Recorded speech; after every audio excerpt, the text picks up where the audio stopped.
Okay, I'll get started. Good afternoon, everyone. I'm Keith Harvey, Vice Chair of the Schools Forum, and I'll be chairing the meeting as Graham Spellman has given his apologies. Welcome to today's meeting. I'm assisted by Jess Bayliss as clerk and Sam Chiverton, who will be Zoom host. Welcome to Steve Lewis, Chair of Trustees at Deanfield School, who's joined the forum as a new Academy Governor representative following a recent election. Other members of the forum joining me this evening are school members Nicole Browning, Catherine Burney, Paul Davey, Joe Lagares, Jay Armstrong, Chris Prosser, Gary Norman, Kavash Banfield, John Hewitt, Jackie Davies, Michelle Harrison, David Ramsden, who will be joining but is likely to be late, Phil Spray and Chloe Somerville, and non-school members Reverend Mark Bennett, Richard Hand and Mel Godliman. The following officers from West Berkshire Council are in attendance to advise the meeting. So Councillor Ian Cottingham, Portfolio Holder for Finance and Resources, Anne-Marie Dodds, Executive Director of People, Children and Family Services, Neil Goddard, Service Director for Education, Toby Bradley, Service Lead for Financial Management, Lisa Potts, Finance Manager, Claire Denner, Senior Accountant, Rose Carberry, Principal Advisor for School Improvement, and Vanessa Grizzle, Interim Principal Education Psychologist and SEMH Service Manager. Before I start, I'd like to explain that tonight's meeting is being live streamed on YouTube, so members of the public are able to follow proceedings. And for that reason, if everyone could make sure their cameras are on, that would be helpful. Thank you.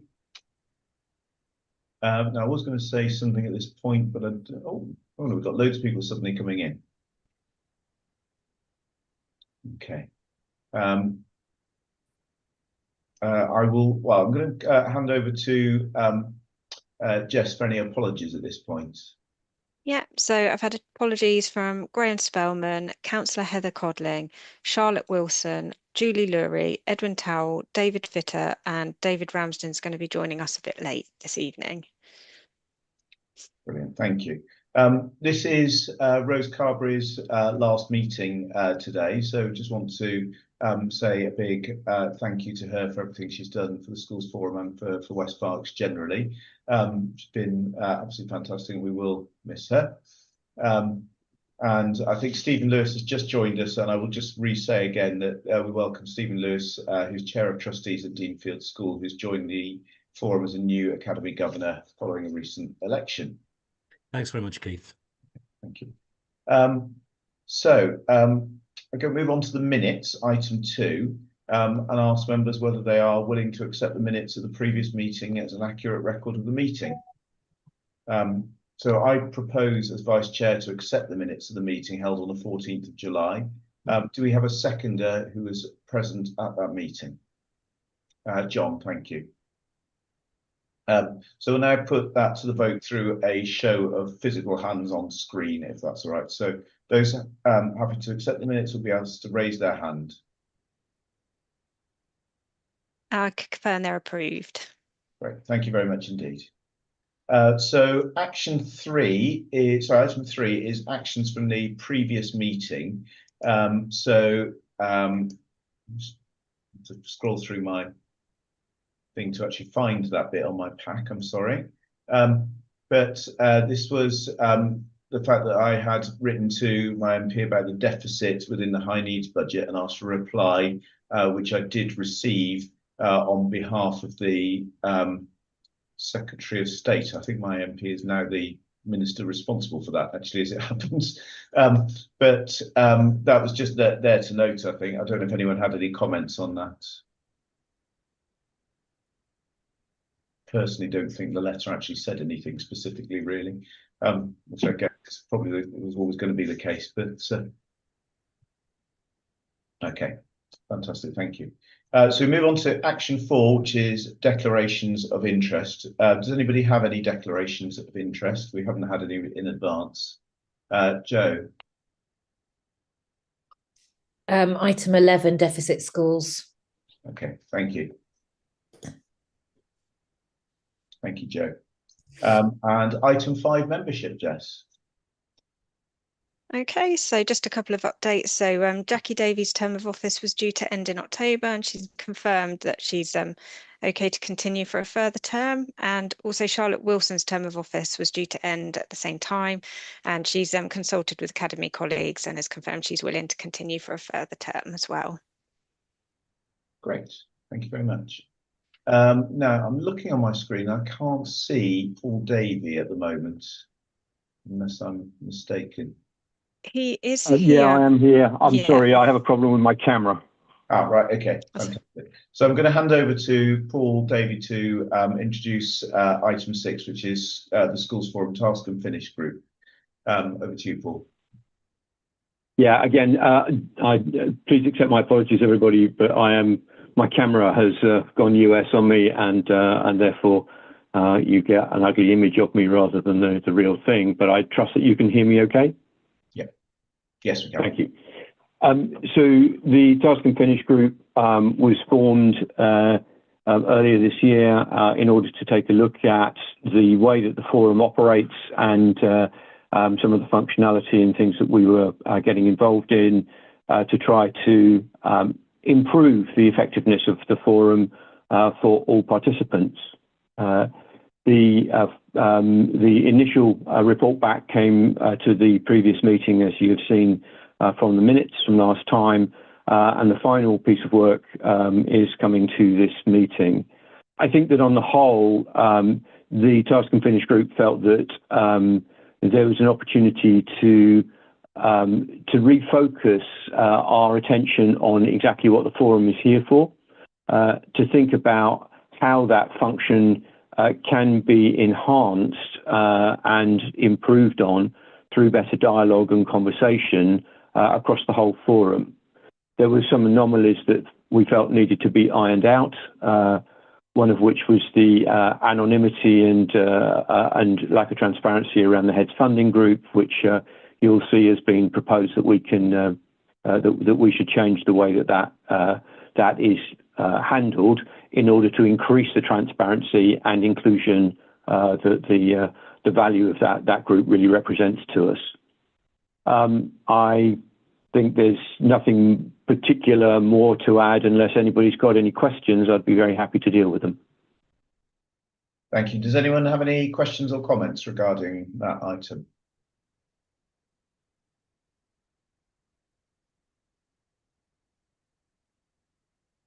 Okay, doesn't look like. And everybody's happy with the report. That's fantastic. Okay, that is good. So there are 7 recommendations, which, if everyone's happy with it, we'll take together as a vote, but I'll just read them out to you. So first of all, that meetings of the Schools Forum continue to take place online with 1 in-person meeting per year with a location to be confirmed. That the number of forum meetings be reduced to 5 with the addition of a training session for forum members. To approve the Schools Forum work programme for 25-26, that's Appendix B, which has been revised as set out in paragraphs 6.5 to 6.8 of the report. To approve the proposed report template, which has been revised as set out in paragraph 6.9 of the report, that's Appendix C. To approve the Schools Forum membership as set out in paragraphs 6.10 to 6.14 of the report, that's Appendix D. To approve the Constitution, Appendix E, including the proposed changes set out in paragraphs 6.16 to 6.18, and to approve the establishment of the Heads Funding Group as a formal subgroup of the Schools Forum and endorse the proposals outlined in section 620 of the report. Okay, so if that's approved, a section will be added to the Constitution following the meeting, acknowledging the Heads Funding Group as a formal subgroup. So I'm hoping that those can all be taken together as one vote, because otherwise it's going to take a very long time. Is everyone happy to do that? Yeah, happy. Okay. So is there a proposer for that? Yeah, I think that I should propose that as a member of the group. Great. Thank you very much, Paul. Is there a seconder for that motion? Nicole, thank you. Okay. So I'll hand over to Jess for the vote. Yeah, okay, so this is a vote with all forum members. If you can indicate if you're willing to, if you're for or against the proposals. So Cavish Banfield. Yes, sorry. Reverend Mark Bennett, 4, Catherine Burney, Yeah, 4, Nicole Browning, For the proposal. Jackie Davies, 4. Paul Davey, 4, Mel Godliman, 4. Richard Hand, 4, Keith Harvey, 4, Michelle Harrison, 4, John Hewitt, 4, Joe Lagaris, 4, Steve Lewis, 4, Gary Norman, 4, Field Spray, 4, and Chloe Somerville. 4. Okay, and I can confirm that's approved. thank you. I think Chris has only just joined the meeting possibly, so I don't know whether, did you vote or not, Chris? I'm not sure. No, I wasn't asked, Keith. Or yeah, it's just with the process. So when somebody arrives halfway through an item, I have to. Sorry, Chris, I had to That's okay. exclude It's you my from fault. that one. My fault. No problem. Thank you. Thank you. Sorry, I just wanted to check that. Okay, so we can move on to item 7, which is the schools consultation for 2026-27. I'm going to hand over to Lisa Potts to introduce the item. Thank you very much. So this is a requirement of the DfE for us to consult with primary and secondary schools on the school funding formula. So for 26-27, we're going to look at using the national funding formula and try and mirror that as best we can with some of the local factors that we are able to make a judgment on. We have unfortunately this year not been sent any allocations yet because there's been a delay due to the spending review, which concluded in June, and we are due these figures around autumn, but we've not done the updates on when that's going to be. So in the pack that you have, we have updated some of the tables there with the 25-26 information, but the 26-27 will be updated once we have gone through the process and calculated those individual figures. There is a recommendation in section 2 on the main part of the report for us to take a vote on whether we agree with the proposed school funding formula consultation. There are some questions around Appendix A in section 10 that would be lovely if you could send me your comments on those. That will form part of where we look at doing the funding and how we allocate that across the funding formula. It's been requested that we have the consultation open for slightly longer. We usually do it for 3 weeks, but we've gone as far as we can in terms of deadlines to allow us time to complete the other works required. So the consultation is going to be open from 15th of October, so later this week, until the 7th of November. So I believe some schools are having 2 weeks half term, so hopefully that'll give you time to be able to respond. Further on through the paper, we're talking about block transfers as well. Obviously there is something in 8.4 which is highlighting the transfers that previously happened from the schools block into the high needs block. One of the questions is going to be whether or not you support transfer, and in 8.4 there is the value of all of those that have been done in prior years. If we were to look at 8.5% transfer for the current year, it'd be around 700,000 as an indicative figure. I think that is the bulk of what I wanted to highlight on that report, unless anyone's got any questions. Okay, so does anyone have any questions or comments on that report? I know it's something that tends to go out for consultation each year, and I suspect there'll be more questions and comments when the consultation comes back rather than the proposal for the consultation. So if there's no questions, then I'd like to invite members to vote on the proposal. To vote on it. So the recommendation basically being that the consultation be undertaken with all schools on number 1, whether the West Berkshire Council proposed school funding formula for 26-27, and up to 0.5% transfer from the schools block to other funding blocks, the criteria to be used to allocate additional funds and the proposed services to be de-delegated.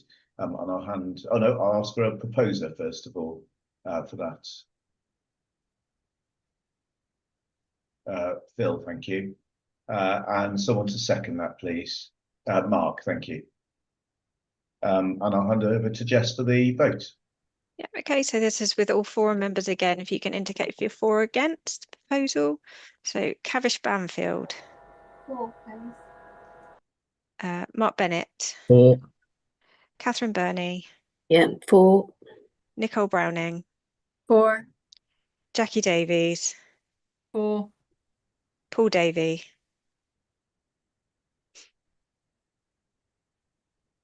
Paul Davey. Oh, you might have lost your sound. You can give me a thumbs up or if you or down. Yeah. Mel Godliman. 4. Richard Hand. 4. Keith Harvey. 4. Michelle Harrison. 4. John Hewitt. 4. Joe Lagaris. 4. Steve Lewis. 4. Gary Norman. 4. Chris Prosser. 4. Phil Spray. 4. And Chloe Somerville. 4. And that's approved. Great, thank you very much. So that's all the items for decision. So now we move on to items for discussion and information. So we'll start with item 8, the VCG report. Now, I don't think Vanessa is here. No, I don't think she is. I will drop her a message if you move on to the next Yeah. item and then Yes, hopefully sorry, she will- can I interrupt? Vanessa's internet has gone down at home and she can't get through. She's been trying throughout the meeting so far, but I don't think she's going to make it. So I'm happy to give a brief intro if that's all right with you, Chair. Yes, that's absolutely fine. Over to you, Neil. Yeah, thanks, Keith, and apologies, colleagues. Like I say, Vanessa has been trying to access the meeting, but have been unable to. So this is an annual report that is received about the use of the Vulnerable Children's Grant. It sets out how this has been used, some of the benefits that's been delivered, and the way in which that's been operated for the current year. But perhaps more interestingly and hopefully more positively, it sets out proposals for the coming year in terms of a move to a more coordinated approach across the resources that are available to the local authority, which is obviously limited, but sit within the early intervention range of work that we have. And so, as you'll see, this brings together a number of the funds that have previously been available to schools, but have been applied to separately, with a view that this can now go through a single triage, with a view to that work being coordinated in a way that best meets the needs and wraps around the support that's required, rather than individual applications being required for each element of it. And also, we found that certainly for some new head teachers, they weren't aware of each of those routes in, and that became slightly confusing. So you'll see that the paper sets out how that's going to work, that there'll be a single triage route for that, and that should start in November, with detailed papers going out prior to half term to schools about how to access that. That will then be reflected in how the teams themselves are organised, brought together around early intervention, and to work in a more effective and joined up way over a period of time. Doesn't mean we'll be losing resource, just that will be accessed, like I say, through a single front door, and with an approach that will enable schools to access that as effectively as possible. We've talked about this before, and I've talked with heads about it before, and this has been well received. I think this will be a good way forward for us, and will make a difference. There's more to be done, but this is a starting point. As you know, this has been led, or is currently led, by Vanessa Grizzle, who's the Principal Educational Psychologist. We have now appointed a permanent Principal Educational Psychologist, which is good news, and she'll be starting in December. We've also appointed an interim head of SEND, which I think is relevant to this as well, and they'll be starting towards the end of October as well. So we're going to get some capacity and strategic leadership over this that will allow us to take this forward in a joined up way, hopefully. So as Keith said in his introduction, this paper is really only for comment or discussion, and to update colleagues on the forum as to the approach we're taking going forward for VCG in the future and the other grants that sit around it. Vanessa would be a more expert respondent to questions than I will, but I'll do my best if there are any, Keith. I can see we've already got a question from Stephen. Over to you. Thank you. So I'm coming you into this. So I just want to ask a very basic question about this this initiative, in terms of how it came about. Is this something that we've seen before? As in, is there a precedence for this kind of initiative, or is this something that we're creating for ourselves? So there are currently a number of pots of money that schools are able to apply for support for children pre-EHCP. Okay, so they exist, and they've sort of grown up organically over time within individual teams, and they're sort of listed in the report. And the feedback we were getting from head teachers, like I say, was it's repetitive having to apply to more than one part. It's not very joined up, and actually some head teachers, as I say, especially new head teachers, weren't aware of all the pots, and so were limited in what they were able to take forward. So the idea is to come to a single front door, and like I say, more services will be brought into this over time to create that joined up approach. But so in answer to your question, there is a precedent for this as it already exists in a different format. This is improving something we had rather than creating something entirely new, I think would be the way to describe it, if that's helpful. Yeah, it is. Thank you. Thank you very much. Are there any other questions or comments? Chris. Yeah, I might have missed this, but with the VCG, there's obviously criteria that you have to look at to know if you can apply or not. Will there be criteria for this as well? Absolutely, Chris. Vanessa's just finalising those. They'll be sent out, like I say, prior to half term, and then the first panel will sort of meet in November. There will be something of a transition. I think it's fair to say we're not going to, if there are things in progress and other things that are going on, and it won't be a revolution. We're not looking to change the criteria significantly, I don't think, but it will be a joined up set of criteria that enable a rounded approach to individual children's needs. But yeah, that will be published as soon as we can. And we always knew how much money was available with the VCG. Will we have a sum that's available in terms of total?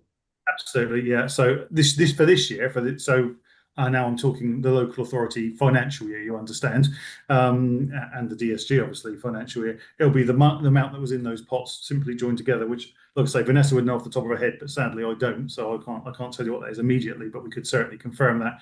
And then going forward, there's no intention to take money out of the pot. That those pots would be the totality of what would have gone through it anyway, with any growth that can be afforded through the DSG. And that will come through in the DSG budget report. It'll be visible at that point, Chris, for the whole forum to see. Okay, and it'll be immediate, will it? You'll it'll be quite a quick turnaround with that funding.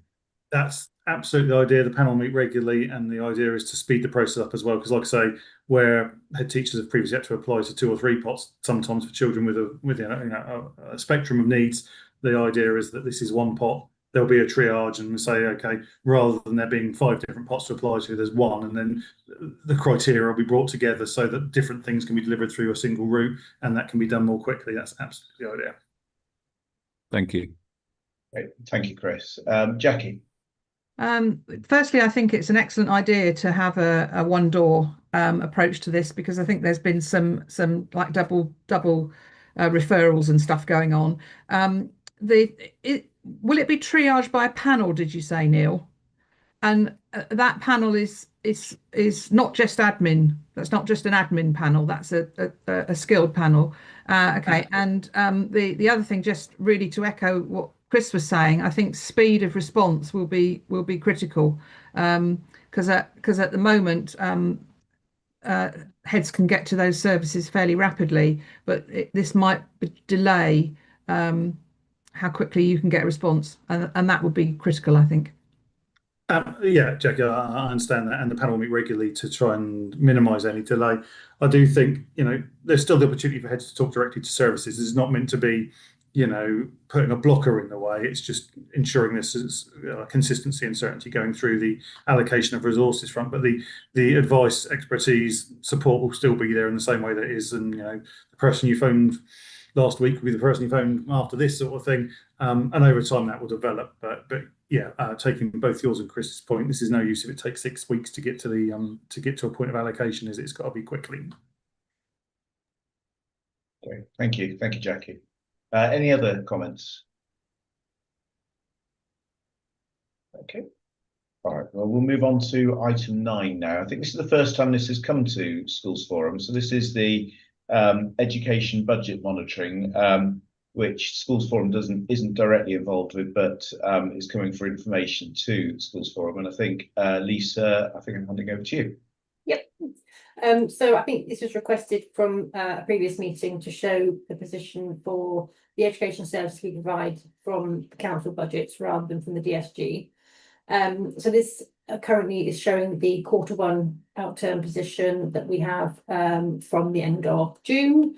What you will see on there is that we are looking and currently at being overspent by 287,710. We have got some savings in the homeschool transport area. We did increase the budget in that for the current year. So that may vary once we get into Q2 final figures, because obviously there are quite a few changes that happen in September time when the children move schools, etc., secondary, things like that. So that may well change as time moves on.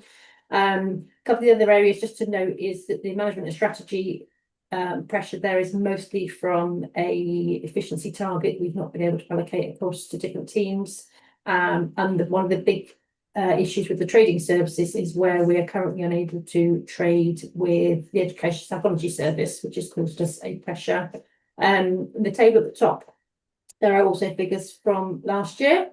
You'll notice there's a big change in the disabled children's budget. So a lot of that got moved across to children's services at the end of the year. The small amount that we still keep hold of is to do with short breaks for disabled children.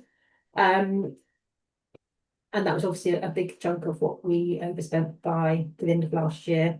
And I say the homeschool transport issue we had at the end of last year, we've now put more budget into that. So hopefully that will now be enough to cover the commitment we have for homeschool transport. Do you want to add anything else, Neil, to what I've just briefly overviewed? Thanks, Lisa. Yeah, we thought it was useful for you to see this in terms of the overall education budget, and perhaps going forward we'll have a broader summary of the whole thing, how it all fits together a bit more joined up. But this was the first attempt just to show you the school budget. So you can see the education service budget is significantly homeschool transport, almost £5.5 million of the £8 million that's there. The other pressures are, as Lisa had described, and homeschool transport is always a concern because historically we've been overspent, and I am concerned about that, and I think it will take another 3 or 4 months for us to get to a really secure picture of where that is. The only other thing, I'll just take this opportunity to say, I've already mentioned to some extent, but within this budget, obviously we're paying for a lot of staff, and we have done a huge amount of recruitment over the last few weeks. And so, as I've already mentioned, have an interim head of SEND starting, we've got head of commissioning starting, head of early years. We've interviewed and are hopeful to offer for Rose's post, the principal school improvement advisor post. We've got lots of commissioners starting. So, some of those gaps that you have seen in our service where we've been unable to respond effectively, I'm hoping that those additional capacity will make a big difference to that. And Lisa mentioned the educational psychology service, and whilst we have, as I say, appointed a principal ed psych and a senior ed psych, there are still many vacancies, and we'll continue to manage that as we go forward. The council's budget process for next year is well underway, as you can imagine. So I'm working with Anne-Marie and finance colleagues to take this forward with Lisa's very helpful support. And so we'll update Forum on next year's budget and the actions that need to be taken, because like all authorities, West Berks has significant budget pressures that it's trying to manage, and education has to play its part in meeting those. So it's always a challenge, but I'm sure you're more than well aware of that, given the challenges in schools' budgets as well that we recognise. So, sorry, I took the opportunity there to sort of give an update more generally, but yeah, in terms of the budget, homeschool transport is a concern, but in reducing the number of interims that we have over time, hopefully through particularly the EP service, we can start going into those trading services and offer that service again. Brilliant. Thank you both. Are there any questions or comments on that? Jackie? Yeah, it's just a comment really around the home to school transport. If we're that much underspent, when there's some analysis done about why that's the case, I'd like to be involved in that, because I have quite a lot to say about the impact of the transport budget on children's education. Yeah, thank you, Jackie. I think that's important. The one thing I would say about that is, if you note the very large increase in the homeschool transport budget from last year to this, additional resource, a significant additional resource has been put in, whilst at the same time a significant amount of work has been done to increase the efficiency of the contracts around homeschool transport. And I think the transport team have done a really, really good job in the work they've done in reducing costs around contract contract reletting and those sorts of things. However, there are concerns around homeschool transport and how that's used and how it can support early help, early intervention, and not lead to costs increasing. So yeah, there are challenges, but actually, the increase that we've got gives us an opportunity to do that and spend money, but do so in a really targeted way so that it has an effective outcome. And like I say, I'll be more comfortable in 2 or 3 months when the new intake into schools in September has flowed through the homeschool transport system and we can see the full impact. But at the moment there is an underspend, and I would be looking to invest that as wisely as you can, and your input would be welcome, Jackie. Thank you. Any other questions, comments? Okay. All right, we'll move on to the next item, which is the item 10, the DSG monitoring report for Q2. Lisa. Yep. So this is a report we bring every quarter. This is the Q2 position for the DSG. So we had a deficit brought forward of 16.1 million, and we are now looking at the end of the year as being 30.2 million overspend. That is a very linear figure. However, we have been forecasting that in our long-term projections in terms of where we feel the high needs block especially is going. A couple of things to note on here. We've had some budget changes. We've had an update from the DfE in terms of what our allocation is going to be for the current year grants. One of those being the early years block. And those of you who've been here for a while will know we've had a pressure on the early years block. Where we have moved from a grant of around 11-12 million, we now have the new funding streams for our 9-month to 2-year-old children, and then also for 2-year-old children with working parents. So now our grant is increased to around 27-28 million. So we're allowed to keep 4% of that total to help towards central managed costs. So obviously checking that the quality of provisions are correct and that the claims are going through correctly in terms of the hours the children be claiming for. So at the moment, we haven't actually increased much of our central costs.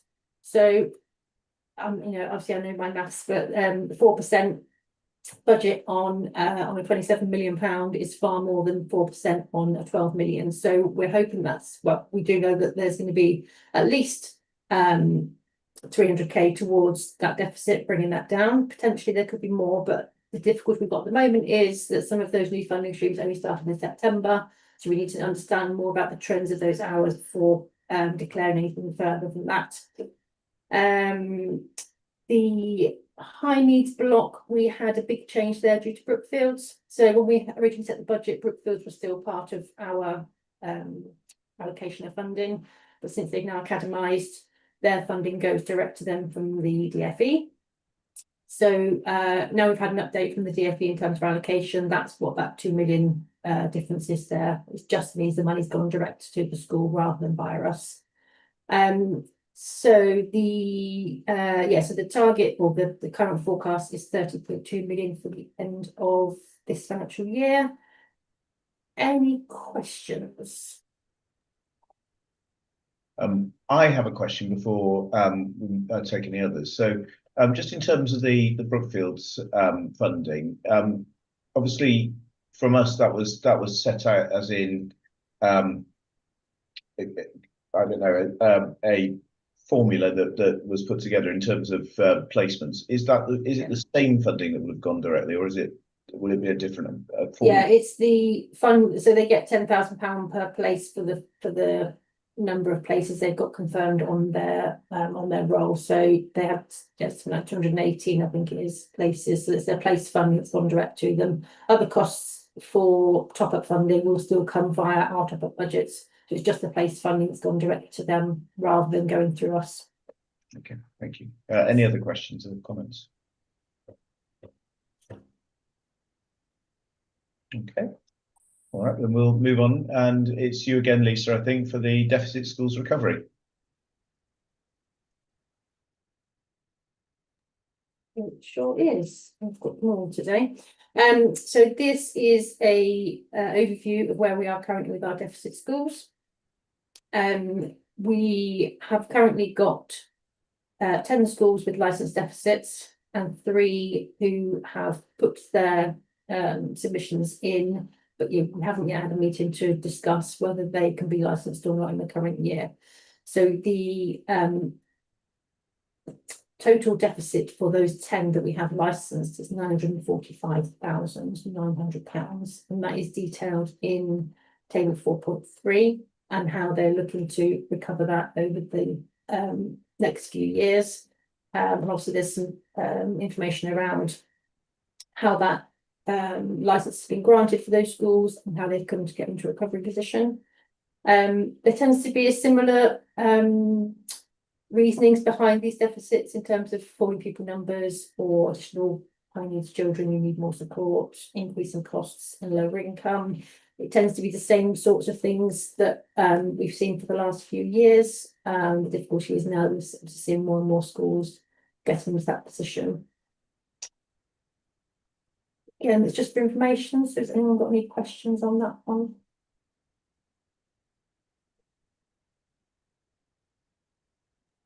Mark.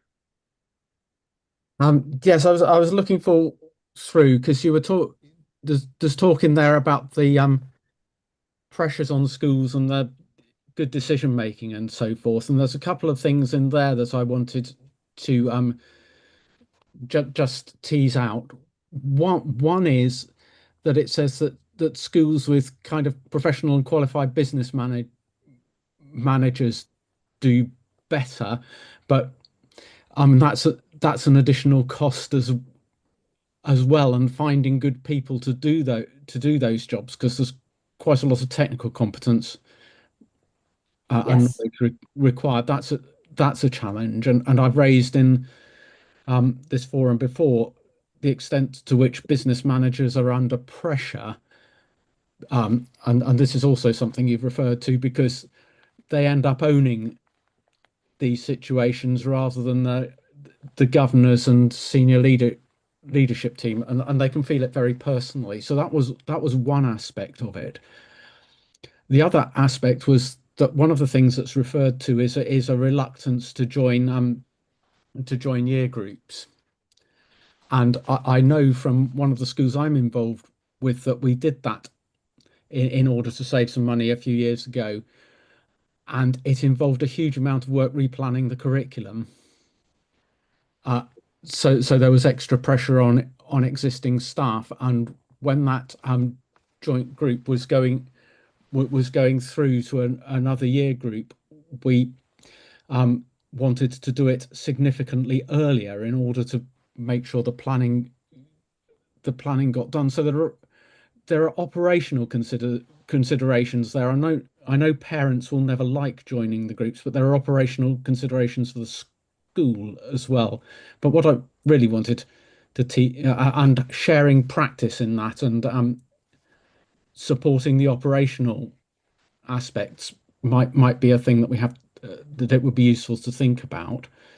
But I wanted to ask about the situation of business managers and what the challenges are there and what the realistic prospects are of changing where we are.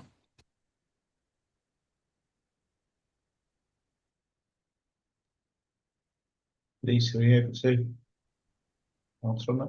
I know the schools county team, if people buy back into the services, which I think the majority of schools do, the school county team do offer their support for schools in deficit. The difficulty is, of course, we can't know the ins and outs of every school in terms of how those budgets are being pulled together. And I think you're right. I think we do see that there are some school business managers that are struggling to get buy-in from the governors and head teachers, etc., etc. In terms of how we move that forward, I guess that's more of a cultural shift, because we can do what we can to support, but we can't be there every day doing the role of the school business manager, but we can be there to support them. And we quite often get a lot of school business managers actually do contact us just to actually get that clarification and that little bit of support to help with some of the tasks that are needed. Don't know if you want to add anything, Neil. No, I mean it is a skilled job, a business manager, and the work they do is so important for the outcome schools. We do try and link up and share best practice. We obviously have access to the National School Business Manager Support advisory that goes on as well, so that's really positive. But overall, I think the challenges that are there require fairly innovative thinking around schools. And one of the things I was going to add to this item was just to update Forum briefly that you've heard me discuss before that one of the concerns that's been raised, one of the issues we have, is the falling number of primary school pupils and the birth rate that's flatlined and continues to flatline, and from the Office of National Statistics continues to. And the council is keen to take a strategic approach to managing that. And we had hoped in September to be sharing some principles about how we might look at the number of school places we have strategically in order that that can be reduced over time. Now, Ofsted came and visited, as you're probably aware, and that's been delayed somewhat. But this month, I hope to be putting out a consultation, or certainly after half term, for all schools to look at the principles we might apply in looking at how we ensure schools are both financially sustainable and educationally as effective as they can be. And that will then move on into next year. Well, action will have to be taken, because we can't continue to operate in a system where there are 25%, I think more than that in the future, vacant spaces in primary. That's not going to work. Government suggests we have 5 to 8% vacant spaces. And we have to think about how we bring those two things together, and the drag that has significant vacancies has on the overall system, reduces the overall level of funding, and of course causes pressure on every school. So it's not just those schools that are directly impacted by falling pupil numbers, but also all the others, because there is a system-wide impact to that. So I just wanted to update on that, because that is very relevant to the deficits. But to finish that with, it's not the list of those schools that are struggling for pupil numbers is not entirely the same as those with financial issues. It's much broader than that. And Lisa mentioned SEND and other things. And so this is a wider look at this, rather than just being fixated on pupil numbers. But there is an issue within the system that there is an inefficiency built in by an excess of surplus places that we will need to address over time. So sorry for going on a bit of a tangent, but hopefully that's helpful. I would very much hope that we'd be able to come back with a paper or some update on that at the next forum, so that Forum could comment on that and be part of the consultation, which would be really helpful. Thank you, Neil. Mark, did you have a comeback on that? Yeah, just to say, one of the things that I think might be helpful is to think about how you're communicating with schools. If financial communications always go through the business manager feels on the front line. And if there are communications with governors and senior leadership teams as well in parallel, that might help those groups to take the responsibilities that are properly theirs. Just thought. Thank you, Mark. I think that's a really good suggestion, and we would absolutely be wanting to support that. So, yeah, I think we've got a number of areas to look at in terms of communication with schools that we can pick up. So, yeah, we'll think about that. Thank you. Paul. Thank you. This was a topic that was touched on at the group that has looked at the future of the forum and the discussions that we had. One of the questions that arose very much in that respect was the question of the overall West Berkshire strategy on education.